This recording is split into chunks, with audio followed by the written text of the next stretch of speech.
Nothing Personal starts in 30 seconds.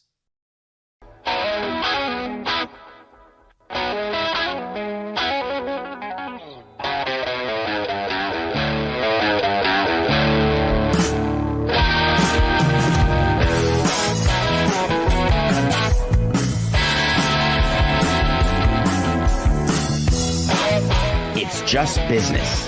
This is Nothing Personal. Here you go. Here you go.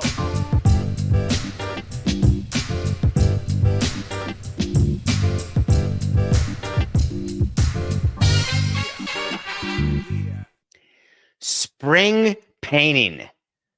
That's the Nothing Personal word of the day. It is Tuesday, 2/25/25, February 25th, 2025. Spring painting. I got to give all credit to Coca for today's word of the day. You got to love alliterations. The New York Mets, they're just the most recent team. They're the team in the news because their payroll is over $300 million, along with the Dodgers, and they're dealing with early spring training injuries. It's not just that Frankie Montas or Sean and I are out. That's not what I want to focus on. It is true that they're out. They got obliques. They got lat strains. They're going to miss weeks. They're going to miss months. The depth is being tested. You've got players telling you, oh, I was in good shape, and then this just happened. That's what Manaea said. Remember, Manaea got 3 years, $75 million. Montas got 2 years, $34 million. I don't want to focus on that. I want to focus on what you do as a front office when you get an FI. An FI is a February injury. You've got all of the MIs, we would call them. You get March injuries, April, May, June, July, August. Different strategy. The FI is when you get to spring training and either someone fails your physical, or during the physical, you find out that, oh, they've got a tweaked hamstring, they've got a situation with their elbow or shoulder. An FI is when a position player gets hurt during any of the pre-spring training games, early spring training games when pitchers are pitching 1.0, sometimes 2.0 innings. Position players are getting 1 or 2 at-bats and then are taken out of the game. We still have 3 more days of FIs to come. And the reason why it mattered is that we didn't want to test our depth chart in F. You spend your entire offseason putting together your team. You have a depth chart at every position. You've got your bench. You've got your team put together. You then meet the media. You meet the players during spring training, and you say, this is a competitive spring training. You're going to fight for a job and all of that nonsense. I was talking to Jeff Blair and Kevin Barker on their great show yesterday, and we were talking that Kevin Barker was always upset. I feel like I went into spring training. I didn't have a chance, even though they told me I had a chance. Very rarely do players, quote unquote, win a job in spring training, but you need everybody. You have a talk with the players. We're going to need you at some point this season, you say to the players. Stay sharp. You never know. You don't set your opening day roster until the very last second in case someone wakes up with a little crick in their neck or a little tweak in their hammy. You don't add anyone to the roster, any of your non-roster invitees. We'll talk about that as the season starts here next month. But you go through spring training and you are simply trying to get through spring training healthy. It's what the front office says. Let's just get through it healthy. And during the offseason, when you're putting your board together and you have the depth of your position players in the bench, you also have a pitching SP and then BP. Some people say RP, relief pitcher. Some boards say BP, bullpen. I was always an RP, relief pitchers, SP, starting pitchers. Our number was always 14. We need 14 starters. I don't know when we're going to need them, but we need that depth to get through the season. Of course, the owner would always say this could be the year where we only need 5 starters and they'll all take their turn, 30-plus starts. And I would say it's true, and I may wake up at 6'4" tomorrow. So you keep a list, and as pitchers get injured throughout the season or lack of performance, then you go to the next guy on the depth chart, and then you understand whether on the depth chart which of the guys have to be added to the roster from AAA or AA, which are already on the roster down in the minor leagues so they can be brought back more easily without making changes to your roster. So you have everything set. Then what happens is you get the FI. And what you say to yourself is, if we do get that, we don't want to go to the depth that early. However, we got to go public, and we have to have our GM out there and our manager doing exactly what the Mets are doing right now. Carlos Mendoza said, "We've been talking about our depth, and here we are getting tested. The way I see it, guys will get opportunities. We still feel really good with what we have internally." Their rotation: Senga, Clay Holmes, David Peterson, and then two of Paul Blackburn, Griffin Canning, and Tyler McGill. Keeping in mind that Clay Holmes hasn't been a starter in 6 years. He's their RP from the NYY, LY relief pitcher from the New York Yankees last year.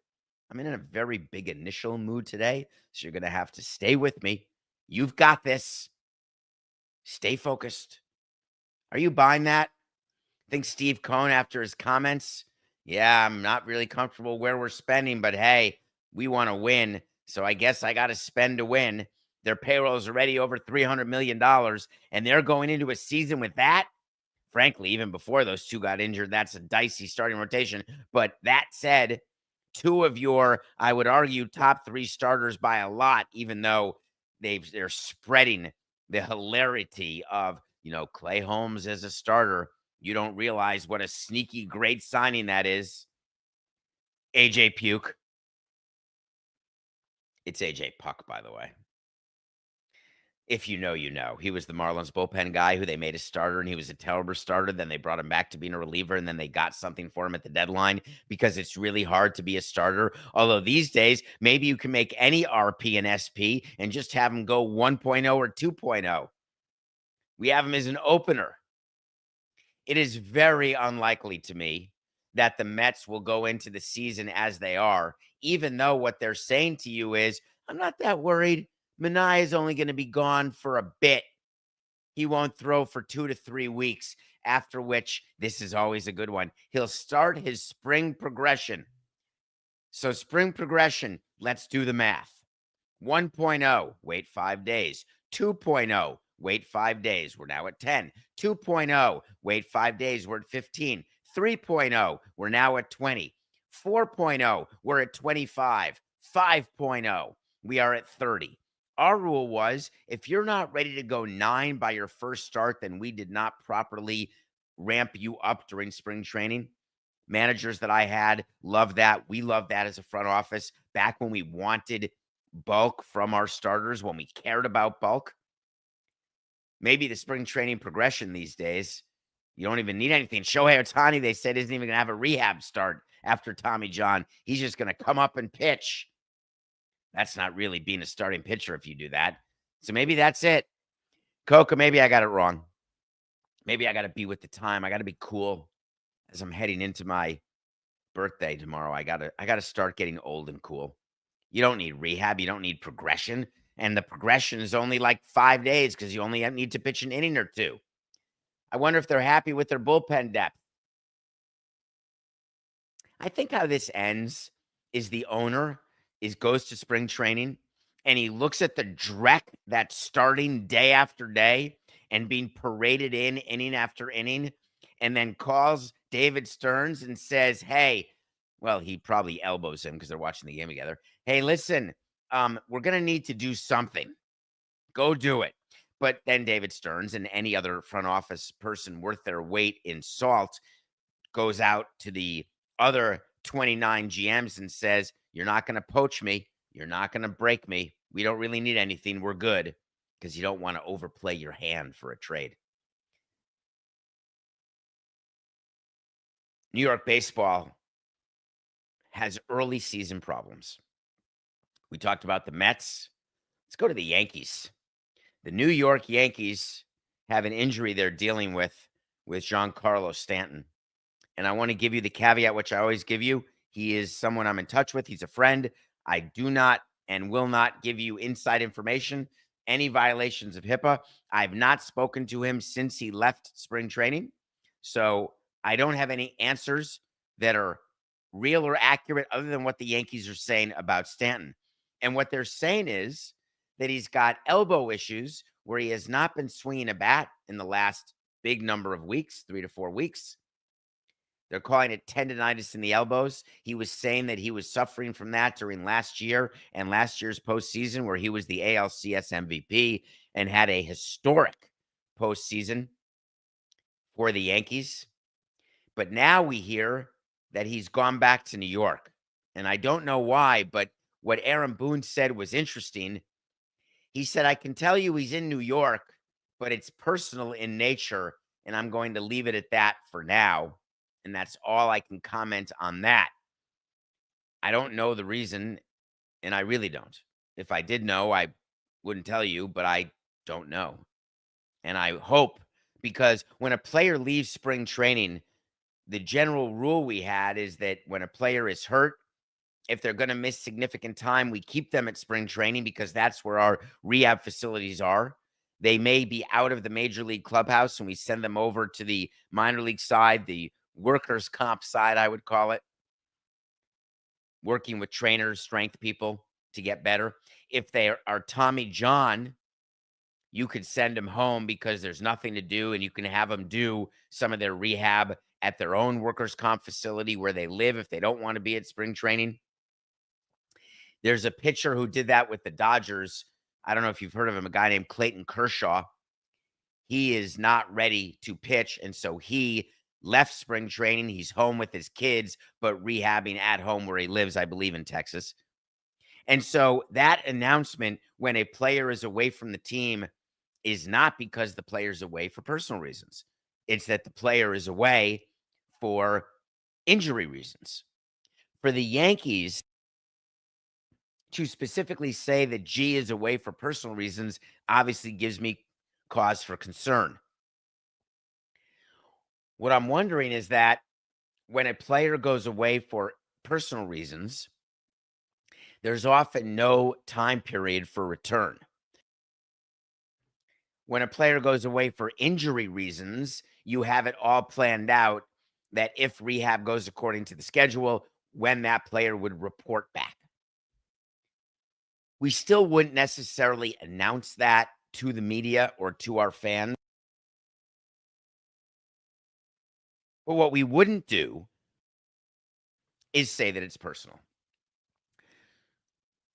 If you're the Yankees and you've got your designated hitter, such an important part of your lineup where you've lost Soto, you know going into this season, no matter what you've done with your team, adding Goldschmidt, great add. He's not Stanton. He's not that presence in the lineup that you would think a former MVP would be. Stanton, as a former MVP, is still that presence. Yes, you've added Max Fried. I understand how you've reallocated all the Juan Soto money. But if you're the New York Yankees going into the season where you know you don't have Soto or Stanton in your lineup, you've got a problem. You're going to have a winning problem in the AL East where each of the teams is going to be better than you are. Not suggesting the Yankees are a last place team. I'm suggesting that having Stanton healthy and producing is going to matter. When Boone was asked when Stanton will be back, and I'm talking about not playing, but back in Tampa, the answer was he didn't know. And now it is possible that they do know. I just don't think they do. I don't think they would announce it that way. It's not even the number one thing that's being talked about vis-a-vis the New York Yankees. We're going to spend a few minutes now on this. If you're watching on the Nothing Personal with David Samson YouTube channel, please hit subscribe. I have no idea why we're so behind PTFO and subscribers. I have no idea. So please hit subscribe. But if you're there, you're looking at some facial hair, a little gray, not terrible. I had a beard and then let it go. I'm going to have to let it go this weekend. My nephew's bar mitzvah. I'm going to have to be clean shaven for that. So I'll be back to clean shaven on Monday, day after the Oscars. The Yankees did something I never dreamt, and I can't wait to talk to you about it. The Yankees have gotten rid of their facial hair policy, the policy that's been going on since I got in the game in 2000, but way before that. You're a Yankee, no beard. Hard stop. Do you know who else? There was one other team that had a facial hair policy. Yes, that's true. It was our Florida Marlins / Miami Marlins. Our owner, Jeffrey Loria, grew up a Yankee fan, huge Yankee influence, huge Steinbrenner influence, and wanted to have the same facial hair policy.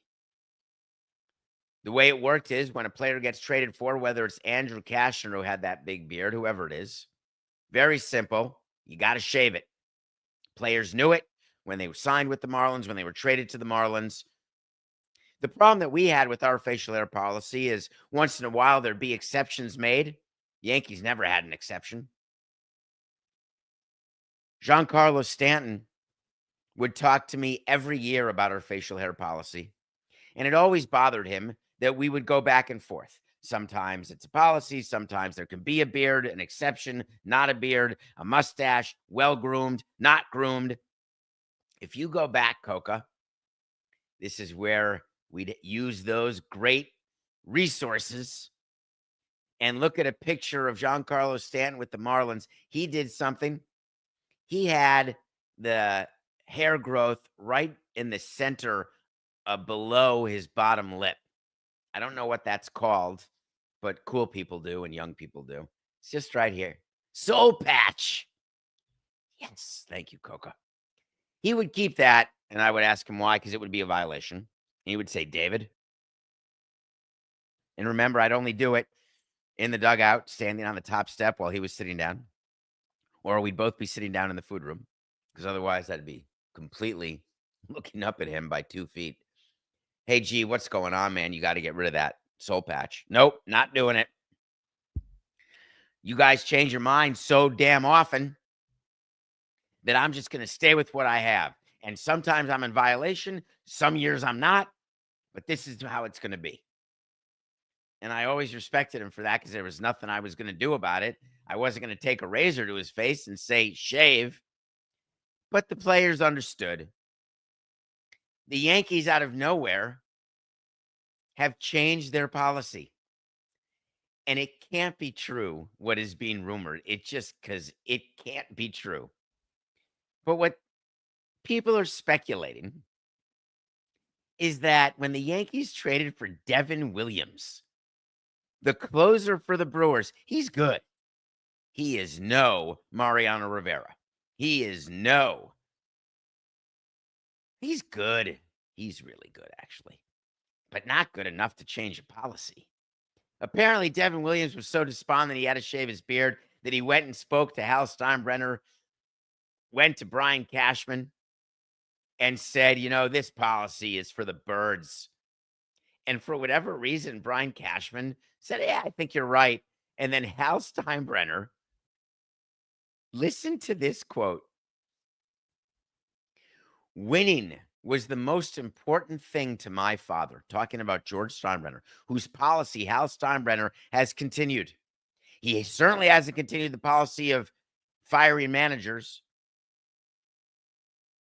Winning was the most important thing to my father. And again, if somebody came up and told him that they were very sure that this could affect us getting the players we want to get, and all we're trying to do every offseason is put ourselves in the best position to get a player that we're trying to get. If something like this, meaning the facial hair policy, would detract from that and lessen our chances, I don't know. I think he might be a little apt to do the change. I nearly fell out of my glove chair. I'm trying to think about a player who we negotiated with the Marlins when we said, hey, you got to shave your beard. And they said, oh, man, I'm not going to sign. I wonder if Mark Burley said that and said, "I'll shave my beard, but give me the extra year." No. I wonder if a player ever said, "I'm so disappointed about losing my beard because I'm a big beard guy that I don't want to accept the fact that you're offering me $1 more than anyone else." No. Hold on. I'm going to keep thinking. Let's take some time and really give it thought. There's a Yankee free agent who they went after. It must have been Juan Soto. Juan Soto must have said, "Not only do I want a suite for my family and I want credentials for my family, and you guys aren't doing that, but also I want the ability not to have to use the Gillette." Oh, you've got the policy? All right, I'll be a Met. It's such horse hockey. Do you think that Hal Steinbrenner is looking ahead to Vladimir Guerrero and saying, "Hey, Vlad, I know that you love your beard and you look so handsome in your beard, and we want you to sign with us next year to be our first baseman, that we're going to get rid of the policy a year in advance. So we are eligible to be signed, and we will be very glad to have you as a Yankee." Thank you, Jeff Blair. It's so ridiculous that it's not even worth your time listening to anyone talk about the fact that Vladimir Guerrero Jr. or any other player would not sign with the Yankees because of the damn facial hair policy. Or now that it's gone, they're more apt to sign with the Yankees. I don't know if you know this, but it is true that Vladimir Guerrero would take less money to be a Yankee because now he can keep his beard. Would you give me a small break? All right. Enough about facial hair. It's completely ridiculous. Play me some music, please. You know what I want? I want to talk to Samson. So you want to talk to Samson? Get into my Twitter. DP, David, what is my Twitter? David P. Samson. Or go to davidsamsonpodcast.com and you can email me a question and it may make the show. So you want to talk to Samson is from a movie. This is for the new people, and we have new people in February. Thank you. Thank you. Thank you. It's from the movie Half Baked. Trust me, there's a character named Samson, and be baked. David, hello. It's always a good start. Spoiler alert if you want to get on the show. Did you see Tony Clark's response to Manfred guaranteeing a lockout? Please tell me this is all positioning. Well, I would like to answer your question. And what you're referring to is something we talked about yesterday. So thank you for listening to the show yesterday, where I do believe we talked about this yesterday, Coca, where the commissioner, Rob Manfred, talked about an off-season lockout. And this is after 2026 season when the collective bargaining agreement expires. And that off-season lockouts are actually not painful for players because they're not getting paid. They're not painful for owners because they're not losing gate revenue. They're not missing games. And that it is the best way and the potentially only way to get to a new CBA. And I told you that that is true. I just wouldn't say it publicly. Because when you say it publicly, then you're going to raise the ire of Tony Clark, the head of the players union, and you're going to force him to make a comment. And Tony Clark is in front of the media every day now because during spring training, one of his things is that he goes around to every team, all 30, and he has meetings with every clubhouse. We were never allowed when it was the union meeting. We would get notice in the front office because we're in the clubhouse every day, before and after spring training games, before and after workouts, during games. But the rule is simple. When the union is having a meeting, it's sort of like a players only meeting. When the players want a players only meeting, they'll ask us and we'll say, of course, and then we will not be in the clubhouse. Sometimes we'd stay in the clubhouse manager's office with our sort of ear right to the door. Not really often. We'd have the clubbies do that. Hey, what went on? Anything going on? But when the union's meeting, what Tony Clark is doing is he's just going through a few issues. It's not a big deal.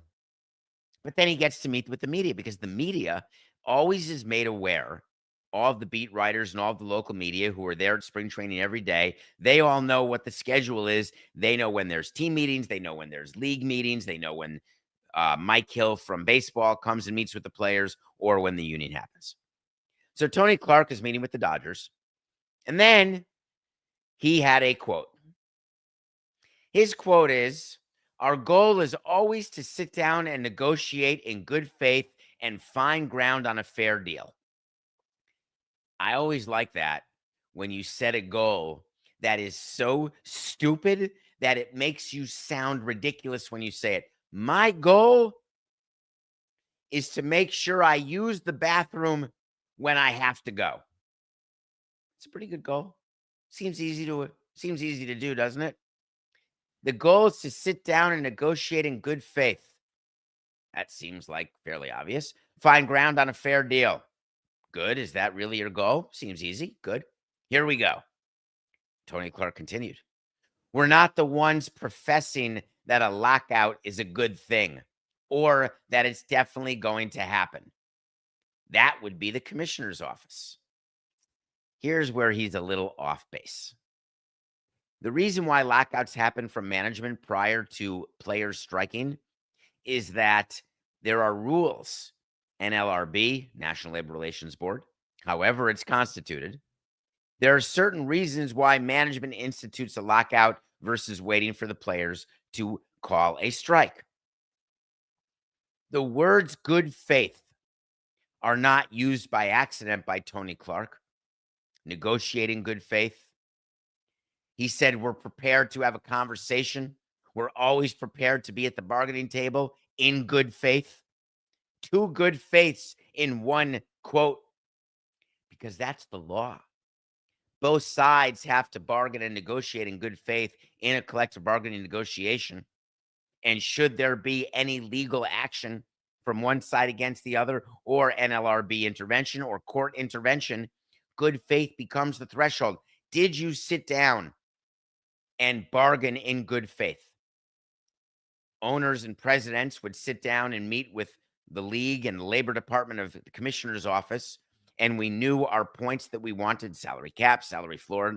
We wanted different definitions of revenue sharing, whatever it is that we wanted as it related to pension, anything. But the overlaying concept is that we always had to make sure that we could pass the legal threshold of good faith. It's an easy threshold. Lack of bargaining in good faith is extremely hard to prove, because what you have to do is you have to say to a judge, you have to say, listen, these guys never wanted a deal. And I'm thinking back right now over 18 years. There's not one CBA that I was a part of. There's not one moment or one grievance where I said, you know what? I'm not interested in a deal. You know what? I don't want to come to a finality with you.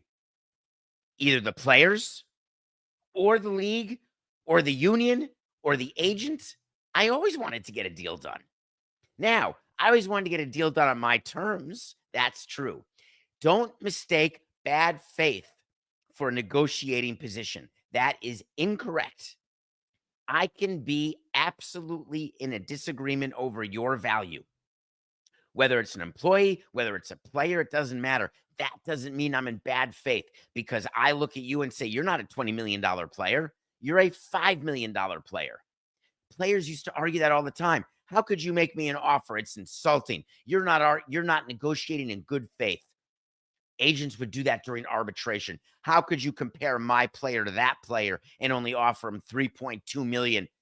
He should be compared to this player, and you should be offering him 4.6. You're not in good faith.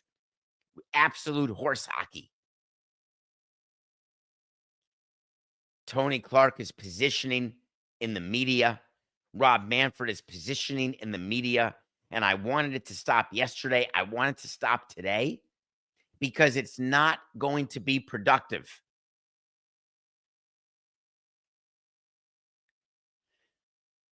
I want to spend 2 minutes talking about someone who passed away yesterday.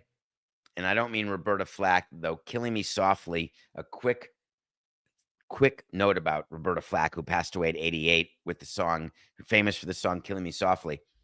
When I was a kid, and I'm a little gooey right now thinking about as I get older and missing my sister who would have turned 60 today had she not passed away 4 years ago. And Killing Me Softly was the song that I loved as a kid, but was embarrassed to love because it was one of those sappy songs. And my friends, or the people I wanted to be my friends, were into rock. And I was always into, Air Supply. And I was into Roberta Flack. And I enjoyed it. And I remember the first time in high school when I acknowledged, it's like coming out of my musical closet, that I loved show tunes and Roberta Flack. And I loved, and Coca, give me 1 minute on this. There's somebody who redid that song later in my life who did it and sampled it, and it was a really cool song. And Roberta Flack had like this renaissance where it got to be cool to like Roberta Flack, Killing Me Softly. Anyway, I'm sorry she passed away, but I was going to talk about Al Troutwig just for a minute or two. Al Troutwig, for you New Yorkers, because we'd have had a heavy New York show to start. Al Troutwig passed away. He is the voice in your head, not the Marv Albert voice, not the Mike Breen voice, but he was the person who at Knick games and Yankee games, sideline, studio. To me, though, Al Troutwig was someone I knew for a totally different reason.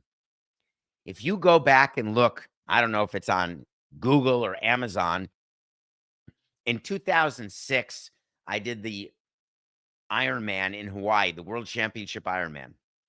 And I was given, obviously, an exemption because I couldn't qualify. I had never done an Ironman. And I became the first and only team president of a major sport to be active and complete the Hawaii Ironman. I got the tattoo and everything to show for it. It took me 15 hours, 36 minutes. But after the Ironman, there's a show on NBC at that time that would be about the Ironman, and you'd cry every time. And Al Troutwig was the voice of Ironman. And so I had met Al Troutwig by being in baseball. But when Al Troutwig and I spent time talking about the Ironman, it was the favorite thing that he got to do. And no one really knew about it because not a lot of people are listening to that or watching that show, the Ironman recap, or buying the DVD, which I still have. But he loved voicing the Ironman. And when he voiced to me when you cross the finish line and it says you're an Ironman, I'll miss Al Troutwig. Oof, that was a weird flood. Totally misguided. All right, when we come back, it's Oscar review time. We have to review another Best Picture nominee. And then we're going to talk about Tushies. We'll be right back.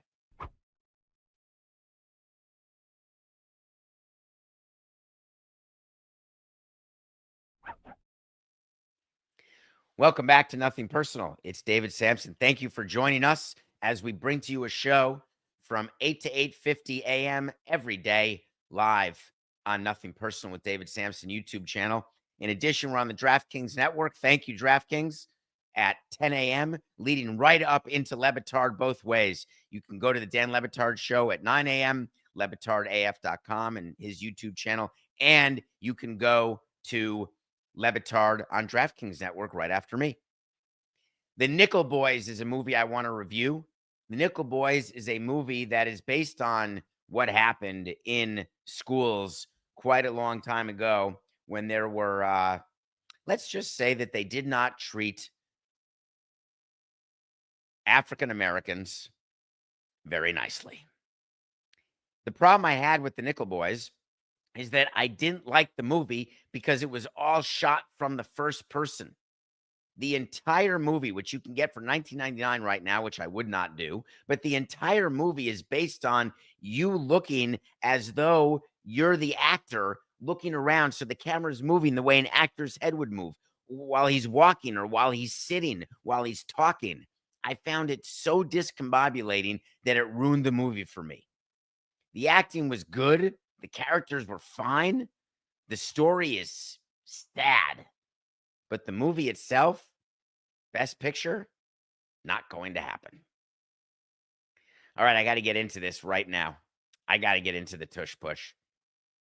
It's that time of year when the owners get together in football and they think about the past season and they think about, all right, what do we need to change? Anything? And guess what? It's the annual let's get rid of the Tush Push conversation. There is a rumor that has been reported that the president of the Green Bay Packers has again made a motion against the automatic first down on plays of a yard or less, trying to eliminate the play that you know very well. Go back to the NFC Championship between the Commanders and the Eagles. Jalen Hurts, who does this like 95% of the time he's successful. You put someone in the backfield like an offensive lineman, or the Ravens put their tight end in the backfield, and you go up to the line on fourth and a bit or third and a bit, and you literally push the tush of the quarterback, and the offensive line moves forward, the quarterback moves forward, the tight end is pushing or the OL is pushing, and you get a first down. And everyone's fuming about it. Matt Coca, before the show, we're talking about the show, as we always do, pre-show, night before, day of, morning of. He'd like to see the Tush Push eliminated, and his view was that if the defense doesn't have an opportunity to stop a play and it's not strength on strength, then that play should not be allowed. What's your view? My view is that I've got the ability with my 11 guys on offense to do whatever I want as long as I'm not in violation of a rule of offsides, illegal formation. You're allowed to have a running back in the backfield. You're allowed to have a tight end, an offensive lineman. They can be eligible. An offensive lineman can be eligible to catch a pass, for crying out loud. You just have to say to the referee, I'm eligible this particular play, but you can't go downfield too fast. What exactly is wrong with a play that is successful 90% of the time, 95% of the time? Is it that by definition, offensive plays should only be 70% successful? Or is it 60%? What number do you want to choose? How about 51%? That's the number. And any play that is successful more than 51%, we are going to eliminate. Now, you do know the rules in the NFL have swung totally in favor of the offense because you all love scoring. And that's why you get the illegal contact downfield, the defensive pass interference, the defensive holding. You know very well that offensive holding happens every single play, and only when it's so egregious does it get called. We don't want to do anything to be first and 20. We want teams moving up and down the field, back and forth, because we want as many kickoffs as possible because they're so darn exciting. When the owners get together and discuss this, I think Jeffrey Lurie, the owner of the Eagles, would say, I'm not so sure. What about the owner of the Ravens? Yes, that's me covering up for the fact that I'm blanking right now. I want to say it's Biscotti, but I don't know why I'd say that because I think that's a cookie. Who owns the Ravens, Coca? Would it be unreal if, as a Ravens fan, Coca doesn't have that like at the tip of his tongue, who the controlling owner is of the Baltimore Ravens? It's unreal. It is Biscotti. Coca's like, none of us care about who the owner is. What do we need to know? I wish that you were in my ear for that one. I would like your tone to have been on the show. Yeah, because we don't care about owners. Really? It seems like y'all do. It seems like y'all get really down on presidents and owners when they don't spend enough money, or when they spend money and it's wrong. Seems like you don't fly a banner to say get rid of a player, but you sure as heck fly a banner when you want to get rid of an owner or a president. Not sure I agree with you, Coca. So what do you think? They're going to get in the owners' meeting? You think it'll change? Nah, I think it's great. Wait to see when we tell you something's going to happen. If it does, fine. If it doesn't, fine. The Tush Push is not coming to an end. There will be no rule change whatsoever. The Eagles will still be allowed to use it. Here's an idea if you're a defensive coordinator, do better. It's like the shift in baseball. Baseball did finally, they finally got together when enough owners got together and said, we've had enough. Let's get rid of the shift. My view and my vote, I don't want to get rid of the shift. I am more than happy to have all 8 players on one side of the field. No problem. It's up to the hitter to adjust. We would tell our hitters, don't you complain that you're pulling the ball to the right side and that you're grounding out 5-3 every single time. That's your problem. The third baseman's over there, which means he's not on the other side, which means hit it the other way. David, you don't realize how hard it is to hit a baseball the other way. I can barely control where I hit it at all. I can barely control trying to hit it. My bad. Get better and stop arguing that you're worth $15 million a year.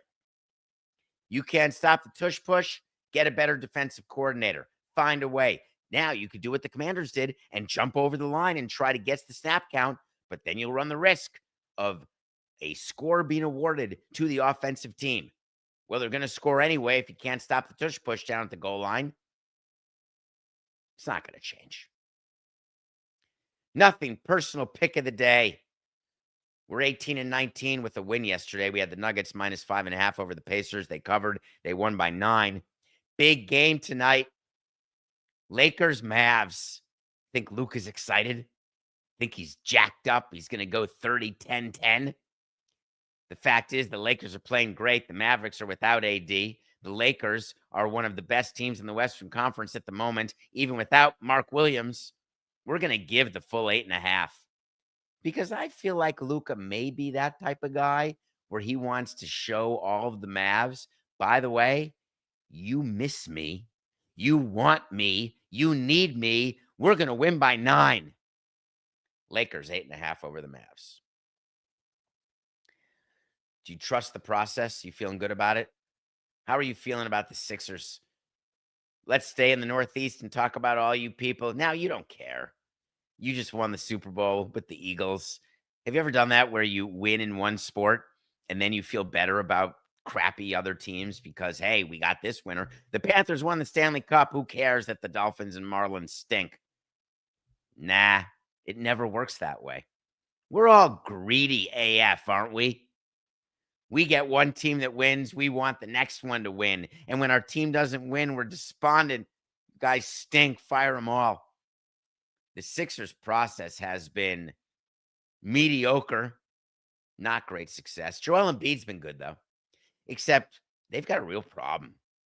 Nick Nurse benched Joel Embiid in the fourth quarter the other day. Paul George was in the game. Paul George, they didn't win. The Sixers aren't doing much winning at all, as a matter of fact. But now they're talking about Embiid's knees, which you know, because we've covered on this show that he barely plays. He's gotten paid well over 9 figures not to play in his career.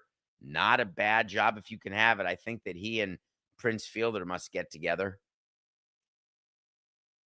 But now the Sixers have to decide what to do with Embiid. They're looking at possible alternative options for his knee because his knee doesn't seem to get better. And when you've got a chronic knee injury, and I've had players with chronic injuries, here's the problem with the chronic injury. The definition of chronic is that you can't fix it. You try to manage it with Toradol. I don't mean Tramadol. Does anyone get what I just did? Anyone at all? Bobby Portis, Tramadol, Toradol. He was suspended 25 games, the Bucs' 6th man, because his assistant gave him the wrong drug. He wanted Toradol as the pain medicine. Instead, he took Tramadol because they had a mix-up. Give me a break. I'm sorry. Totally misread that bottle. I was just trying to fix my tummy that was upset. Chronic means it's never going to go away, definitionally. Joel Embiid has chronic knee issues. Joel Embiid is on the wrong side of 30 years old. He's about to be 31. He's in the middle of this unbelievable long-term deal. He could still have 4 years and $248 million remaining on the deal because of a player option he has in 2028-29. We're not even close to 28-29. And given the fact that Embiid is unlikely to receive any contract after this of any kind because likely his career is over, you can bet your sweet bippers that he's going to exercise his player option. So the Sixers are looking at 250 large, wasted. They've got over $500 million being paid to Tyrese Maxey, Joel Embiid, and Paul George as their big three. I wonder how that happens. Well, it happens to tons of teams. You're chasing Amy with LeBron, Bosh, and Wade, and it just doesn't happen. Good luck, Sixers. I do feel for Embiid. He would have been a great player. He's still been an All-NBA 5 times, 1 first team, 4 second teams. He's been an MVP in 2023 when, frankly, it should have been Jokic, continuing his streak of MVPs. But chronic injuries, go back and look at the career of Bill Walton, what he could have been without chronic injuries. It is another example. There's so many. How many big threes? I was doing this math before the show, thinking about this. Copycat is what we did. Copycat. When we see a baseball team do something that works, we're going to copy it. We want to try it. We want to do it the same, thinking that we'll get the same result.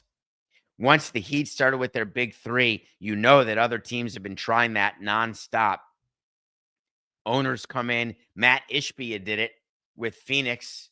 He wanted the big three with he's put together several big threes. His most recent one is Durant and Booker and Beal. How's that working out? Phoenix Suns are terrible. It's very hard to make it work when you're an owner, when you're a GM. I wonder if Mat Ishbia picked up the phone and called his brother Justin and said, man, this ownership thing, it's rough. All we do is spend money. Meanwhile, Justin's a partner in Phoenix, but all we do is spend money. You don't want to be the one in charge. You don't want to be the face, do you? Well, Justin Ishbia wants to be the face of a team. He's been negotiating with the Pollard family in Minnesota to buy the Minnesota Twins, one of the baseball teams for sale.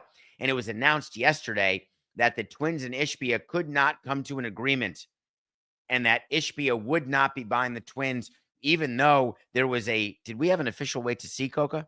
Because there was a thought that the Twins would be sold by opening day, to which I told you, no chance, toilet pants. You cannot get a deal consummated that quickly and approved that quickly. Not going to happen. Well, now the Athletics is reporting that, no, not working. Justin Ishbia is not going to buy the Twins, but instead, he's going to increase his ownership of the Chicago White Sox. Today is also Jerry Reinsdorf's birthday. Happy birthday, Jerry. The White Sox are trying to get a new ballpark built. The Chicago White Sox are the team that Reinsdorf owns along with the Bulls, and you know that he wants to keep the Bulls in the family with his son, Michael Reinsdorf, but eventually, for estate planning purposes, either before or after he passes away, the Chicago White Sox are going to be sold. Reinsdorf has threatened as much. If you don't give us a new stadium, this team could be sold, and if it's sold, it could be moved. And I told you the White Sox are not moving. Stop worrying. It turns out that Justin Ishbia is a Chicago guy who wants to own a team in Chicago, wants to own the White Sox. So he's been increasing his limited partnership in the White Sox with a little eye toward taking control. The question is, will Reinsdorf give him control, or will he have to wait till a after-death scenario? Either way, if you have an opportunity to own your home team, you're going to wait and you're going to take it. It's a big deal to own the White Sox. There's no question about it. There hasn't been a new owner in forever. And the power of the Ishbia family to have the Suns, to have the White Sox, you're talking about brothers who are really running very important teams in 2 very important leagues. You've got a bunch of owners who do that. They want to own multiple teams. But a family owning separate teams, I'm into it. What it means for the Twins, it's not the end of the world. They're going to tell you that, hey, we're happy to keep owning this team. We love Minnesota. We love the community. The team may or may not be for sale. They may pull it off the market like when you sell your house and you can't get an offer. But at the end of the day, every team is actually for sale. Why? Because at the right number, it's just business. This is nothing personal.